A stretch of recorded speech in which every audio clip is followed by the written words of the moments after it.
Through 2 games of the Houston Texans season, they are one of only 9 teams that remain undefeated. They open, of course, with that win at Indianapolis in Week 1. Then, Sunday night, they took down the Chicago Bears 19-13 in a close game few expected. So, what's on tap now for Week 3? It's the battle of unbeatens as they head to the Twin Cities to take on the 2-0 Vikings. It's time for Mic'd Up with McIlvoy. We're going inside the Texans right now. Hi, everybody. Welcome to a new episode of Mic'd Up with McIlvoy. Half hour of H-Town sports talk, all about the Texans in this edition. Beauty of the show, if you haven't seen it now, we're relaxed. We're flexible. We're just talking some ball. In the house today, great to have 3 friends of mine and folks that know this team very well. Longtime media personality Landry Locker in studio. If you follow the Texans, he hosts a very successful show on YouTube, The Locker Room, multiple times a week, and also a daily Texans show with Cody Stutes called SNL, also on YouTube. Also joining us here in studio today, we're going to chop it up, talking Texans with 2 guys all of Texans Nation knows very well. Wade Smith, 11 years in the NFL as an offensive lineman, Dolphins, Jets, Chiefs, 4 seasons here in Houston, 2010 through 2013, before finishing his career with the Eagles. And Travis Johnson, defensive tackle, former first-round draft pick of the Texans, played in Houston through 2008 as well, was drafted in 05, and continued his career within the San Diego Chargers. All right, guys, welcome to the show. We're going to just chop it up a little bit, have some fun. Welcome to the studio, and I think this is episode 10, I believe, of this. But, hey, man, a 2-0 start for the Texans. Are you guys surprised at the start at all? I had them starting off 4-0, but what are you guys thinking? I'm not as surprised at all. I mean, you look at the schedule. This early part of the schedule was the part where you looked at it, you say, okay, the Texans are going to get a bunch of dubs early because later on the season gets a little bit tougher. Yeah. I tell you what, they haven't played their best game yet, anywhere close to it, but neither one of the ball games did you ever feel like they were going to lose the game. So that's, to me, a sign of a really good football team. Yeah, I'm not surprised. It is kind of different because I can't remember the last time the Texans have won a couple games and there seems to be like a lack of satisfaction. Like you hear DeMeco talk, you hear the players talk. It seems like they're leaving some meat on the bone. But as far as actually winning the games, I'm not surprised. Being able to win the games and really say that you haven't played that well, I think that's a little bit surprising, or at the very least, it's new. What about you? Well, I mean, when you look at the team, it's hard to win games in this league, regardless if you win them by 17 or you win them by 7 or you win them by 2. You know, end of the day, you take what you get. I think these guys, they got a high expectation for this team. They want to go a game at a time. They want to make sure they execute. They want to make sure they swarm to the ball, but do it the right way. I think it's a lot of times, a lot of guys, they take for granted the words, do your job and do it a certain way. And I think when you realize that they've left plays out there and they've left things out there, then of course they want more. Yeah, the defense looks really good. I think the one elite thing that the Texans have right now, and I think CJ is going to become an elite quarterback. I think they're elite on the edge. Like, I can say that. I think they could develop into an elite corner duo. I think we've seen things there. I think we would all bet on CJ becoming elite at quarterback. But the one thing I can say with 100% certainty where the Texans are elite right now, I think Will Anderson and Danielle Hunter on the edge, that is an elite duo right now, and I think it's only going to get better. I like the duo as far as Hunter and Anderson. I would actually place Stroud in his more eliteness, I guess you can say, at quarterback compared to those 2 as defensive ends, as elite bookends. But both of them are damn good, and at the end of the day, that's all that matters. Like, hey, we got guys that are winning their one-on-one matchups and guys that the teams have to game plan for and are afraid of. And C.J. Stroud is a guy that teams are afraid of, and Hunter and Anderson are the same. No question. Go ahead, Travis. No, I'm just saying, but I also don't forget about this play of the inside 2 tackles as well, and what they've done pushing the pocket to be able to have those 2 edge rushers going. But I agree with Wade. I mean, the eliteness of C.J. Stroud, this is top 5 quarterback in this league, man. Don't downplay him to be anything less. You know what I mean? Let's take a look at CJ's numbers. I think we've got these, if we can, from that final against the Chicago Bears. 19-13 Texans. You see the numbers there for Stroud, 23 of 36, 260. Collins, and we're going to dive more into Collins in just a few minutes for sure, but, man, what a start he's having. 8 for 135, 7 sacks from the defense. I lost track. I mean, at the end of the game, I saw these numbers, like 11 hits and 36 pressures there. on Caleb Williams. I didn't know it was that many, but it added up. Didn't it? Could have been a lot more, honestly. And that's what I'm really looking forward to, is once it's not a quarterback that can get away from it. I just wonder, like, Sam Darnold's not going to be able to get away from what Richardson and Caleb Williams got away from. And it could have been 12 sacks for all we know. I actually thought Caleb Williams showed some toughness and did a good job getting away. So I think that's that is here to stay, and I think it's actually going to go up the more you play quarterbacks that aren't capable of getting away from it. All right, DeMeco Ryan spoke with the media a couple of times during the week leading up to this game on Sunday. Here's DeMeco, a little bit of his chat with the media on Wednesday. Two guys there, Will and Daniil, they love football. Right? Those guys, they don't say much, don't talk much outside, but they love football, and that's what they bond on, right? Two guys who are about playing the game the right way. They're intense, they're physical players, and they love getting after it. So, you know, when guys show up and they're about the right things and they love football, it's easy to coach those guys, and that's why I think they both hit it off, because they're cut from the same cloth. You talked about Daniil's energy with him going back to Minnesota this week. Have you seen anything extra from him? Nothing different from him throughout this week that he's going back. I mean, for guys, you know, who play on other teams, you get to go play your old team. You know, everybody's hyped up in that moment. Everybody's, you know, excited to get a win versus their old team. So I'm pretty sure Daniil, you know, is the same, right? And that's everybody. Anybody who, you know, played at one team, you come to the other, you want to beat your old team, and that's the same for Daniil. All right, high praise for Daniil Hunter as well for the Texans from DeMeco Ryan. Let's get back to C.J. Stroud. We got some video of C.J. and just the growth he has had from his rookie season to so far already, what we're expecting in year number 2. It's been incredible. Yeah, you look at it, he talked about himself being an elite ball placement specialist. I think that's what he called himself. And you see it game in and game out when he's able to throw out routes to Stephon Diggs, throw out routes to Nico Collins, and make big plays on third downs. His accuracy is top notch. And so you've seen him being able to progress not only on the field as a leader, but not only on the field with the way he's throwing the ball, but how he's handling guys in the meeting room, how he's handling guys in the huddle. And so I'm excited to see how much more he's going to grow as time goes on. He had that post-game little chat with Caleb Williams that got a lot of attention this week. That was weird. That was odd, a weird story. I didn't understand that at all. That was very strange. He said people came up to him and multiple times last year, just gave him some advice. And yeah, I mean, if it's a guy who's been in the league for 1 year and you're in the same position, you still going to take some advice from him, because guess what? He's in the same position you were in last year. Yeah. Yep. Yeah, he might be the number 1 pick and you might have been the number 2 pick. But in the day is, guess what? We're the same guy a year apart in franchises that wasn't expected out of us. It wasn't at the time, didn't have a lot going on. But you know what I love to see? I mean, I wasn't worried about that post-game stuff.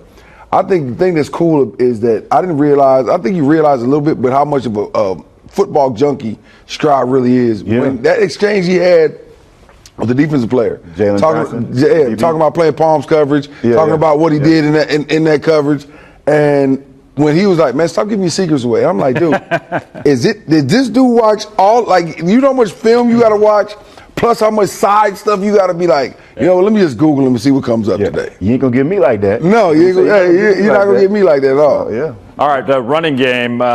Joe Mixon got a lot of attention this week. Didn't practice with the ankle situation. We've got that injury, I believe, that happened. Now we're probably going to likely see a lot of Cam Akers coming up on Sunday. And let's take a look at it. Here's the play right here, I believe, out to Joe Mixon when he went down with the ankle setback. I don't know, did he get a flag on that play? They didn't call it. Because that's one of those things where they tried to outlaw this out of the game, or what? They say all the little drag down tackles. Now, to be honest, I don't think, outside of being a fan of the Texans, I mean, I don't think it should have been a flag as far as being a defensive player. You got to get them down by any means necessary. But at the same time, I think it's also a big deal about the type of running backs that we kept in this room. Mm-hmm. You know, everybody was wondering, why did we keep so many running backs for stuff like this, just in case. And right now, I think we have more than enough with Cam Akers. Cam Akers in his prime. If Cam Akers stay healthy, we got a real jewel. Yeah, I'm a little more concerned about the run game than Trap is. I actually look back to Mixon's performance, and I kind of look at it, I don't want to say sideways, but the very next week, Josh Jacobs ran for a Bill 50 on the Colts as well. So I think the Colts might not be able to stop the run. I'm a little bit concerned about the run game, maybe that means that it's more C.J. Stroud. Maybe they find ways to be creative. I hope we don't see like 30 reverses from Bobby Slowick because it's just too many, and I know he loves reverses. But I'm a little bit more concerned about the run game than Trapp is. I guess I'm somewhere in between the two. I look at what happened last week with Chicago. Chicago's defense did a lot of movement up front and caused some problems for the offensive line. I think the Colts in week 1 thought that they could just line up and stop people, and they've shown over the past 2 weeks that they can't do that. I do think the fact that Juice Scruggs looks like he's going to come back and start this game, that's going to help with the run game, even though you might lose Mixon. Cam Akers is a guy that's had a lot of success in this scheme. And so I expect him to get the bulk of the carries. Dameon Pierce, I think, might be playing as well. But I really think that, I don't expect a performance like you saw in week 1, but I definitely think they're going to be better than they were in 6 Quote of the week, by the way, Cam Akers, you don't have to get ready when you stay ready. And he said it will not happen again, the fumble inside the 5. So that was this week's quote of the week, Cam. I'm sure DeMeco reminded him of that just a little bit, right, inside the red zone. All right, Nico Collins, guys, let's go back to that before we go to break. Nico, if we got video, pull up that Nico video, Rich. Another big day against the Bears, 8 catches, 135 yards. How about the start this guy is on right now? 252 yards, touchdown, 14 catches. I mean, he's more physical. At least I'm seeing a more physical player out there. All that work he put in the offseason, he's talked about it. It's paying off. To me, he's the guy that translates what he does in the weight room on the football field. He's a very, very, like if he's on Madden, if you're talking about Madden ratings, his break tackle should be 99. He's the best guy after the catch in the league right now. He's running through tackles, and he did that last year too. He's continuing to do what he did last year. I'm excited to see what teams are going to do going forward because Diggs and Dale haven't really gotten off yet. I think this is going to be the week where that's going to happen, but teams are having to pick their poison. A lot of times, Nico Collins is open when he's getting these balls, but he's also making plays when there's coverage there and the sideline catches, the drag the one-hand catch on the sideline. Like a lot of that stuff, when you see where he was drafted, the Texans have gotten a steal in Nico Collins. And it was an alpha 2-piece too. I mean, you get a 15-yard penalty out of character, and then on the very next play, you come back, you score the touchdown, you throw the guy down there. I mean, he has a mean streak. You talk to him, he doesn't seem like a mean guy, but he's got a mean streak out there. A lot of times when we talk about like San Francisco guys and stuff, it's like, who can be Christian McCaffrey, who can be this? He really does look like Deebo Samuel after he runs the rock, and I think he's a better, more like complete receiver than him. It looks like a bargain. They got him at the right time. I mean, bargain, I will go a step further. I mean, we do have, I think he looks like a young Drake. You know what I'm saying? Well, the way he runs the ball after he catches it, how physical he is at the point of attack. I think he looks like a young Dre. Is that saying a lot? Yeah, it is saying a lot. But at the same time, you got another big receiver that can run, that's physical, catches the ball with a hand. I like watching Nico Collins, man. I mean, it's surprising because the Big Ten don't really produce pretty fast guys. You know what I'm saying? And you're right, they produce physical though. He's from Alabama though. He's right. He is. You know what I mean? That's true. Nick Saban. That's a true statement. He was supposed to be an SEC guy. I'm gonna be a Michigan man. Get a good education. There you go. Over 250 already through a couple of games for Nico Collins. All right, we're going to take a quick break here inside the Texans. We come back more on the game. We'll weigh in on our keys as well. So hopefully a Texans victory in Minnesota coming up on Sunday. We'll be right back. All right, welcome back, everybody. Shout out to everyone who has Kaimi Fairbairn killing it on your fantasy league team. Got to be the best in the league right now. You know what he did against the Bears, 4 for 4, hit for 56, 47, 59, and 53 yards. He was also named the AFC Special Teams Player of the Week. He spoke on Wednesday. Definitely grateful, enjoy the moment, but just back to the routine, same preparation that goes into this week and approach to the game. So enjoy the moment, but time to get back to work. All right, Kaimi Fairbairn, what a start he has had to the season. What do y'all think? We talked to him on Wednesday, and we were like, what's your max? What can you hit? And he said, well, I've hit 65 in practice before. The guy's got a massive leg. He's locked in right now. Yeah, you can tell that the team has a lot of confidence in him. He has a lot of confidence in himself. The decision-making that the head coach, DeMeco Ryan, is making of saying, like, hey, we're going to put him out there to attempt a 59-yard field goal, and he knocks it through. That just gives everybody a boost knowing that, hey, once we cross the 50-yard line, we're about to be in Miami's range. And so when you have that, it's very difficult for defenses to kind of dictate what you're going to do. It's a great weapon to have. Oh, no question. I think anytime, like you said, if he's hitting 65 at practice before, and Migo's probably sitting over in the background, like, oh, and all of a sudden, now, why not? Yeah. You know what I'm saying? Because guess what? If I feel like our defense is playing the way our defense has been playing, let's line up, man. Bow your neck, earn your check, man. We're gonna let him earn it, and now we're going to do it the same thing. He was kicking better than he has in camp. I saw him hit a 62 in the rain, like back-to-back, and I was like, okay, well, he's kicking better than he has. You tell like folk stories. Like, I saw Michael Jordan grab $1 off the top of the backboard. I had to do a double take, Trap. I said that, but the thing that I said after watching Fairbairn Sunday, sometimes the NFL does these random drug tests, and it happens to fall on a guy who balled out.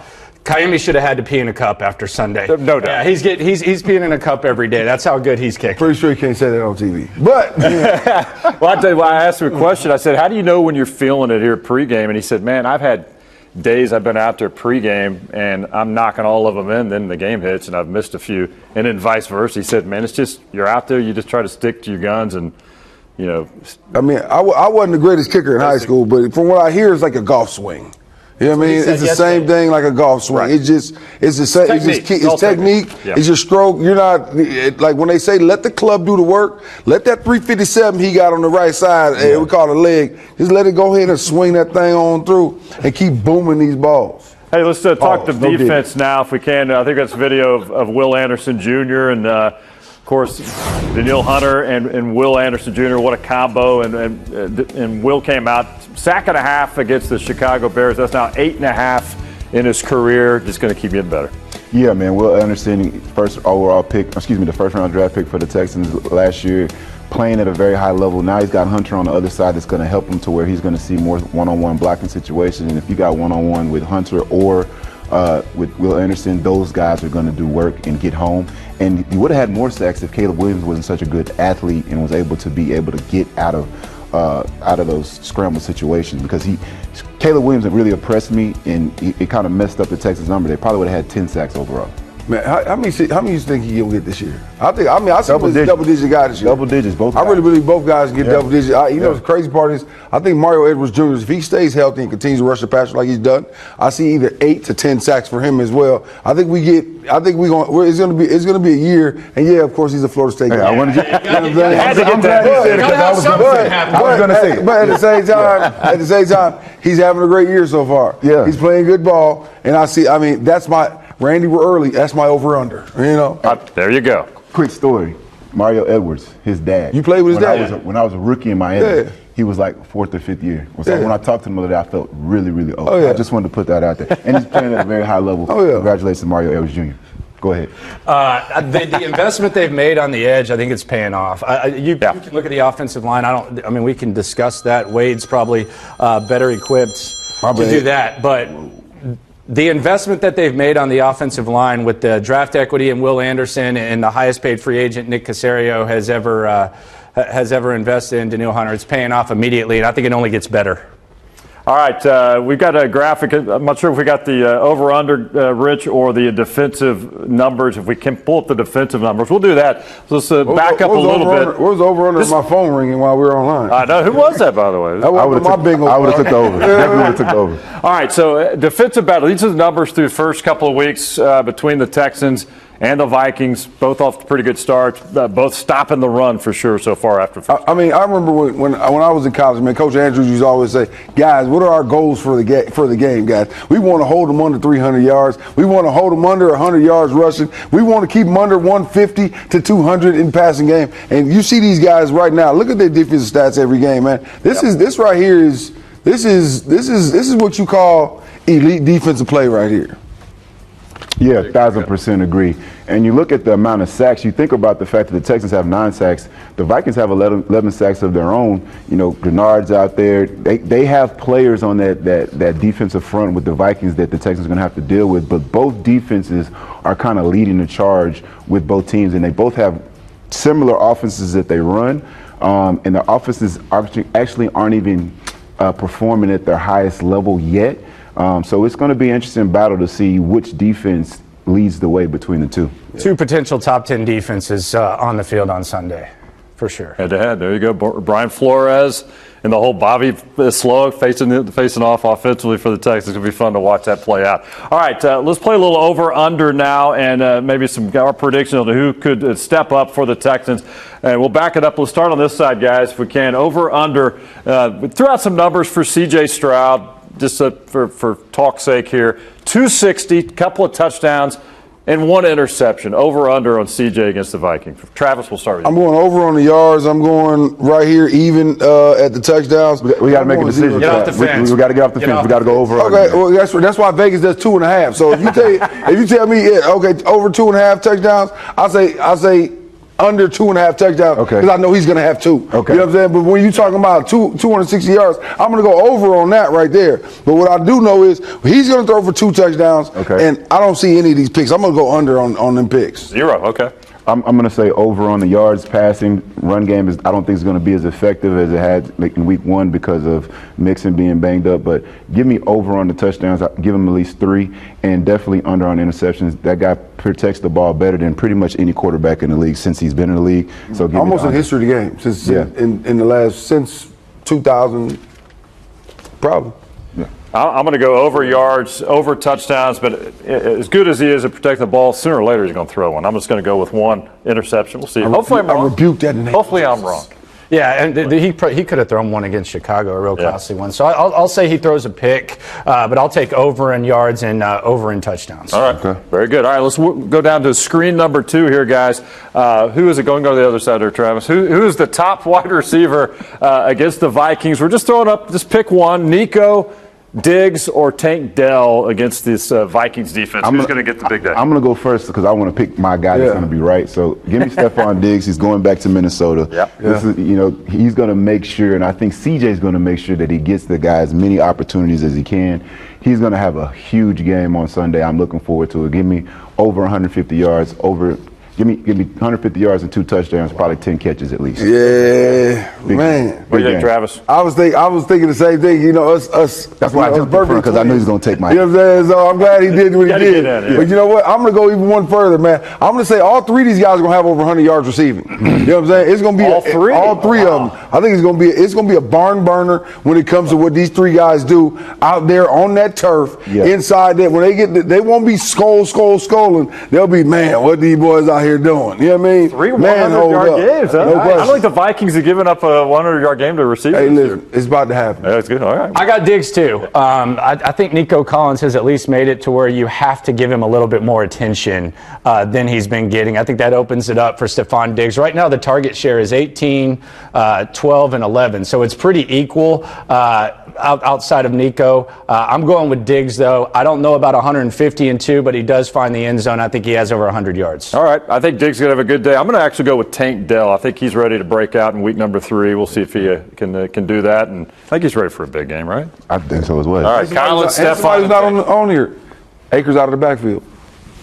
Give him 60 yards. 60 yards receiving. That's 2 Florida State references. All right, let's wrap it up with our keys to a Texans victory today or on Sunday. Let's do that right now. Let's begin with Wade. We got the graphics here. Your 3 keys to a win. Yeah, so communication by the O-line and quarterback is going to be paramount. When I look at the fact that they're going up to Minnesota, you got the skull chant and all that stuff going on. Communication for those guys and pass protection is going to be key for them to have success. I think defensively, the pass rush is going to have to force Sam Darnold to turn into that guy back in New York that used to see ghosts, and that's getting after him. He's not going to be able to get away, just like we talked about earlier, like Kalen Williams was, and so getting after him and having him seeing ghosts. And then my 3rd key is to spread the ball around to the big 3 we just talked about in the last segment. Trap almost stole my thunder. I said those guys are going to each get over. They need to each get over 80 yards receiving. You didn't even in order for said that. Now, we synced up. I hear. That's like, you know what I'm saying? So I'm just telling you, that's going to be the big key to the game. Spreading the ball around to those three guys, each of them getting 80-plus yards. Texans come out with the dub. All right, Landry, you're 3. My number 1, and I'll just go basic broadcaster. Wade Smith knows a thing or two about this. Pass protection. They got to pass protect better. C.J. Stroud has been kind of saving a lot of poor efforts on the offensive line. They got to pass protect. Brian Flores is going to confuse you, so you got to protect C.J. Stroud. We talked about the run game. Number 2, one of the top trending topics on Twitter has been no Diddy, no Gritty for the Texans on Sunday. They've got to stop Justin Jefferson. Justin Jefferson, you got to keep him out of the end zone, whether it's Stingley, whether it's Lassiter. They beat San Francisco last week in large part because 97-yard touchdown by Justin Jefferson. So hashtag no Gritty for the Texans. Number 3, I'm continuing the hip-hop references. Make Sam Darnold go Eminem. Will the real Sam Darnold please stand up? I'm hearing all this stuff about, Brian Flores, and he does this, and he does that, and he does that. I'm not minimizing it. I'm just saying that's not optional when you face C.J. Stroud. You have to put together a hell of a game plan to beat C.J. Stroud. On the other hand, you have 2 elite edge rushers in Danielle Hunter and Will Anderson that can get after Sam Darnold, and Sam Darnold ain't getting away. Yeah. So you got to make Sam Darnold show that he is still Sam Darnold. And I think those are the 3 keys. If they win that, we're talking about a 3. If they do those, we're talking about a 3-0 team. All right, Travis. Well, I mean, for me, it's got to go stop Jordan Jefferson. I think when you talk about our keys on those guys on the edge, for our cornerbacks, they got to make sure he's going to be able to be stopped. He's playing the game, right? Or Justin Jordan. That's his brother, Jordan. Yeah. That was the quarterback, okay. Justin Jefferson. Yeah. Same difference. And I think the next thing for us is going to be, of course, establishing the run. Of course, our guy from Cam Akers from Florida State, he's going to be having a great day. And there's going to be a Florida backfield. They're going to make sure they have a great weekend. If we can get these guys running the ball, protection up front, and now opening gaps, they got to be road graders. I think it's good that we're going to have good grip in this good surface and start getting these guys up out of there. Get that defense out of there. Let Grenard know, listen, you should have never left here. You know what I'm saying? We're going to make him feel bad about leaving. And then last, get sacks, rush the QB. You got to get him down. Yeah, will the real Sam Darnold please stand up? But guess what? Sam Darnold is still a better athlete than we give him credit for. You still got to rush with all 4 pass rushers and make sure you stay in your lane, stay in your windows, and get there together, man. End of the day is if you set new lines of scrimmage, you win games. All right, my 3 keys to getting a victory there in Minnesota. Cut down the big plays defensively. They improved on that from week 1 against the Colts. You got to protect number 7, O-line, missing pieces and all. They got to keep Stroud upright to give him time to do some damage with those receivers. And as I mentioned earlier, I'm looking for a breakout day from Tank Dell. And as the guys pointed out, this version of Sam Darnold, I don't think it's going to last very long. Texans need to make him uncomfortable all afternoon long and revert back to the guy who's, thrown 58 picks in his 7-year career. We'll find out. Texans and the Vikings coming up on Sunday there in Minneapolis. 58 is a good. All right, guys, been a good show. Thanks for weighing in, man. We're ready. It's a good victory Sunday. Victory, of course. I think they get to that. Yeah, 3-0. Yeah. I think they'll be able to grind it. In the words of Jameis Winston, that's 3 Florida State references. 3 of them. Exactly. That's more than wins. Their hat trick. I'm gonna give you the score. These guys are just giving you very generic topics. I'm gonna give you the Specific score. there, okay. Oh, wow. 30-24 Texans, 3-0 start to the season. Put up 30. There you go. Bet the over. 24. You heard it here from Wade Smith. There you go. Hey, great stuff. Appreciate you watching, and thanks to the guys for coming in. Wade Smith, Travis Johnson, Landry Locker. Love to have you guys in another time. We'll do it again, hopefully a victory this Sunday. Thanks for watching, everybody. We'll do it again next week.